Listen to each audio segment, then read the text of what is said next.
Bart always says insulin resistance is a construct. Yeah, sort of. Yeah, it is. So what do people actually mean when they say that? Well, when we say insulin resistance, I mean, as Bart says, there's nothing to test it. You can't test insulin resistance. It's really what we call the Randall cycle activation.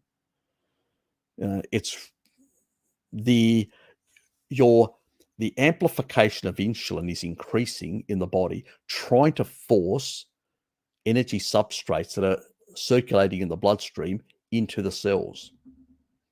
Now, why is that the body doing that? Why is it signaling continuously?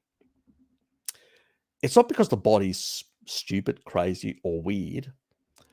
Ancestrally, we never consumed very high amounts of carbohydrates. The archaeological evidence, the N15 data shows that we're super hyper carnivore. Along comes the agricultural era, and then we start doing something completely contraindicated. Well, 10,000 years is not enough to evolve a change in the way insulin works. Insulin just knows one thing. It's getting a signal. There's too much of carbohydrate energy substrate in the bloodstream or sugar. I need to basically force it in the cells, and it just signals and says, guys, it's like, somebody screaming and going, be quiet. Nobody's being quiet, and then just shouting, be quiet. There's too many people, but they're still not being quiet, and you just shout higher and higher. It doesn't mean they're going to be quiet, but that's the only option you've got. That's the only mechanism in play that's actually being coded genetically. So that's what just amplifies the signal, but it doesn't, and people call that insulin resistance, but it's not real. It's just an amplification of the signal, trying to get those substrates out of the system, So we call it a construct in that regard. That it's because the cells really are not resisting. They're just resisting glucose, not insulin. It's, so to say insulin resistance, the cell is not resistant to insulin. It's picking up the signal, but it's actually already blockaded because of the Randall cycle. You guys have seen how it actually blockades the uptake of extra energy, because it's saying we're replete, we've got enough, we don't need any more, please go away. So, and the only cells that will acknowledge and open up are the ones that still have room for more energy, and they'll open up and take more energy. But the signaling is because of the level. Now, if you were to basically magically remove that extra energy in the bloodstream, the signal would just drop off because of that feedback. It's not happening. So it's probably not the right way of calling it. It's just somebody came up with a catchy phrase, sounded good at the time, and they used it. And it's sort of, so that's why we call it a construct, because it's not really a mechanistic pathway, where insulin signaling is an actual mechanistic pathway. It's just the amplification of insulin signaling in the body. That is true, in that regard, but it's not a resistance to insulin.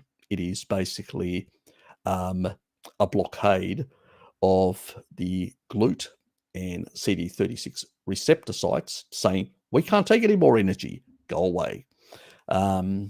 So it's a very different way of seeing things, but when you're seeing it in a scientific way, that's how you have to see it. These other constructs haven't been created by scientists in the field of physiology. It's a construct being created by, you could say doctors primarily, in that regard. So they're using it's a made-up term in a sense, and it's sort of just got legs and everybody uses it nowadays, but really it is a construct. It isn't something you can measure. You can measure insulin signaling, you can measure blood glucose levels, you can measure fatty acid levels in the bloodstream and any ketones or whatever else, but you cannot measure insulin resistance, so it is a construct in that regard. So that's what Bart means by that. And I agree with him completely on that. So because it is a construct. I'm very much like Bart, looking at mechanisms and then their interaction within the body, their complex interaction, and that's the sort of stuff that I do, you know. And genetic transcription, genetics, epigenetic sort of interactions, all these sort of things, and sort of nuancing things. I sort of go a bit even further into that sort of stuff because I have a lot of interest in that. Because I've had a lot of genetic issues myself, so I've had an interest in looking at that sort of stuff and that relationship. So that's why I've sort of gone down that pathway as well. But those sort of things are replicatable truth.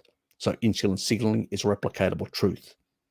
Um, all these sort of things can actually be measured, but insulin resistance is not replicatable truth.